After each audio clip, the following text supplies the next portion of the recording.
ఇక్కడ మీకు సంబంధించి ఇప్పటిదాకా మీరు చెప్పారు రైతు ఉద్యమం సంబంధించి జరుగుతున్నప్పుడు జేఎన్యూ స్పందించింది, సిఏకి వ్యతిరేకంగా జేఎన్యూ స్పందించింది, 370 ఆర్టికల్ మీద జేఎన్యూ చర్చ పెట్టింది. అంటే ఈ రైతు ఉద్యమాలకు ఈ సిఏలకు ఇవన్నిటికీ యూనివర్సిటీ తోటి ఏం సంబంధం, విద్యార్థులకు ఏం సంబంధం అనేది వాళ్ళ ఆర్గ్యుమెంట్. విద్యార్థులకు ఎందుకు సంబంధం ఉండదండి? ఈ దేశంలో ఒక నిర్ణయాన్ని పాలక ప్రభుత్వాలు ప్రధానంగా ఈ దేశాన్ని పరిపాలిస్తున్న వాళ్ళు ఒక వర్గానికి భిన్నంగా వ్యతిరేకంగా చేస్తున్నప్పుడు యూనివర్సిటీలో ఎవరు ఉండరా? యూనివర్సిటీ అంటే ఈ మతం వాళ్ళే చదువుకోవాలని ఉందా? లేదా అది పబ్లిక్ యూనివర్సిటీ, ప్రభుత్వం హక్కు ఇచ్చింది చదువుకునే యూనివర్సిటీ. అక్కడ యూనివర్సిటీలో డిబేట్లు నడవా? ప్రత్యామ్నాయ రాజకీయాలు ఎట్టుండాలి, ప్రత్యామ్నాయంగా ఈ దేశం ఎలా అభివృద్ధి కావాలనేది యూనివర్సిటీ చర్చించదా? ఎందుకు ఎందుకు ఇలా అడ్డుకుంటున్నారు? వీళ్ళు అధికారం లేనప్పుడు వీళ్ళు చర్చించలేదా? అదే యూనివర్సిటీలో వీళ్ళ అధికారంలో, ఈ కేంద్రంలో అధికారంలో వీళ్ళు రాకముందు అనేక అంశాల మీద వీళ్ళు డిబేట్లు పెట్టలేదా? వీళ్ళు అధికారం లేని రాష్ట్రాల్లో యూనివర్సిటీలు వీళ్ళు మాట్లాడలేదా?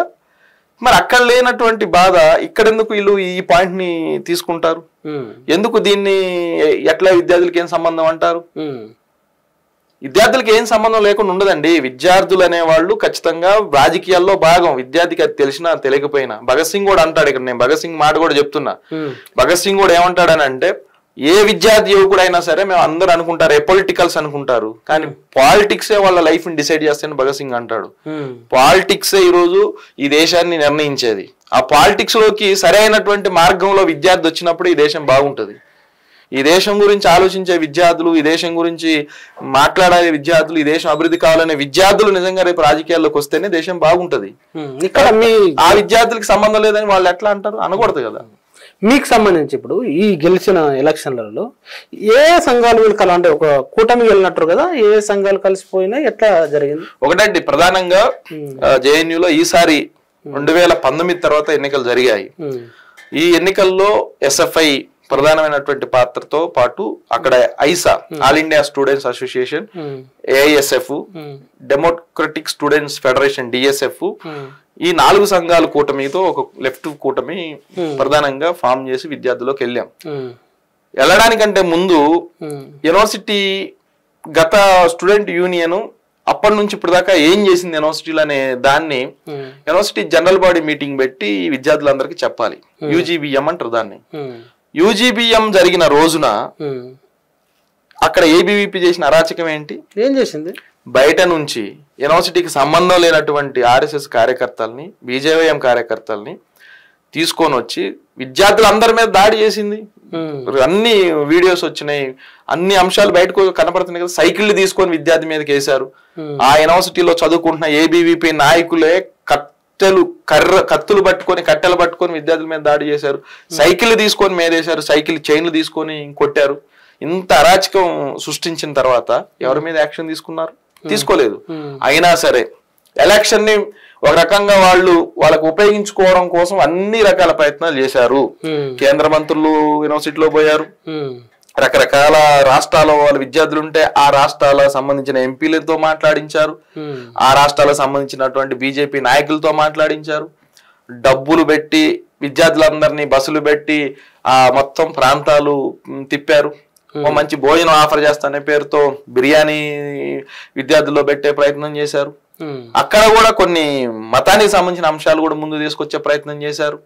అనేక ప్రయత్నాలు చేసినా సరే అక్కడ ఎస్ఎఫ్ఐ సారథ్యంలో లేదంటే వామపక్ష విద్యార్థి సంఘాల కూటమి గెలిచింది. చివరికి వాళ్ళు ఎక్కడ దాకా పోయారు అని అంటే, లెఫ్ట్ స్టూడెంట్స్ యూనియన్ సంబంధించిన జనరల్ సెక్రటరీ స్వాతి సింగ్ అని ఒక క్యాండిడేట్ పోటీలో ఉంటే స్క్రూటినీ అయిపోయిన తర్వాత ఎన్నికల కంటే ముందు 2 రోజుల ముందు రద్దు చేయించారు. ఎందుకు రద్దు చేశారు? అడ్మినిస్ట్రేషన్ తో ఏబీవీపీ మిలాఖత్ అయ్యి హైకోర్టులో కేసు ఉందనే పేరుతో, లేదంటే ఇంకేదో కేసు తీర్పు రాలేదనే పేరుతో చేశారు. అప్పటికప్పుడు ఒక పూట ఒక 4-5 గంటల ముందు, పోలింగ్ కంటే ముందు లెఫ్ట్ కూటమి మేమందరం అనుకోని అక్కడ బాప్సాకి మేము ఒక దళిత కూటమి అభ్యర్థికి సపోర్ట్ చేస్తే ఈరోజు జనరల్ సెక్రటరీ అభ్యర్థిగా గెలిచాడు, బాప్సా అభ్యర్థి గెలిచాడు. అంటే ఈ కుట్ర కూడా జేఎన్యూలో ఎన్నికలు జరుగుతున్నాయి, లెఫ్ట్ స్టూడెంట్ యూనియన్ గెలవడానికి అవకాశం ఉంది కాబట్టి ఇక్కడ ఎట్లా అడ్డుకోవాలి అని చెప్పేసి అందుకే ఈ రోజు మేము చెప్తున్నాం, జేఎన్యూలో మీ అరాచకాలు విద్యార్థులు చూశారు, ఈ దేశంలో మీ అరాచకాలు విద్యార్థులు చూశారు. ఎంత దిగజారిపోయారని అంటే ఏబీవీపీ సంబంధించిన వాళ్ళు, బీజేపీ వాళ్ళు గెలవకపోయినా సరే వాళ్ళ సోషల్ మీడియా ప్లాట్ఫామ్స్ లో కూడా అవును అదే అడగాం అనుకుంటున్నా. వాళ్ళు ఇప్పుడు మోడీ మిషన్ అనే ఒక ఫేస్బుక్ లో అవును ఏబీవీపీ క్లీన్ స్వీప్ అని వచ్చింది, ఇండియా టీవీ అని వాళ్ళది ఒకటి నడుస్తుంది, దాంట్లో ఏబీవీపీ క్లీన్ స్వీప్ జేఎన్యూ అని వచ్చింది. అదే వీళ్ళు ఏం చేస్తారు, వీళ్ళకి ఏమి లేదు. కాబట్టి అసలు ఈ మొత్తం గెలిచింది కూడా ఏబీవీపీ క్లీన్ స్వీప్. చరిత్రలో తొలిసారి ఏబీవీపీ జేఎన్యూలో గెలిచిందనే ఒక పెద్ద ఫేక్ ప్రచారాన్ని ఇప్పటివరకు గెలవలేదు ఏబీవీపీ, ఎప్పుడు గెలవలేదు.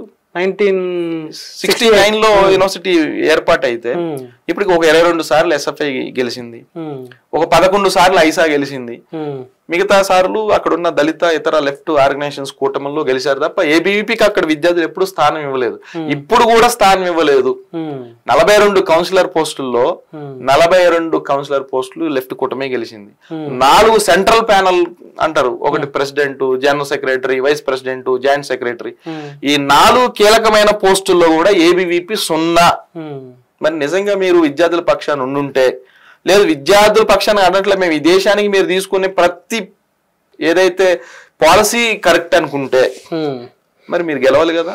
మేము దేశద్రోహం అయితే మేము ఓడిపోవాలి, దేశద్రోహాలు అయితే మేము ఓడిపోవాలి కదా, లేదంటే యాంటీ నేషనల్స్ అయితే ఓడిపోవాలి కదా.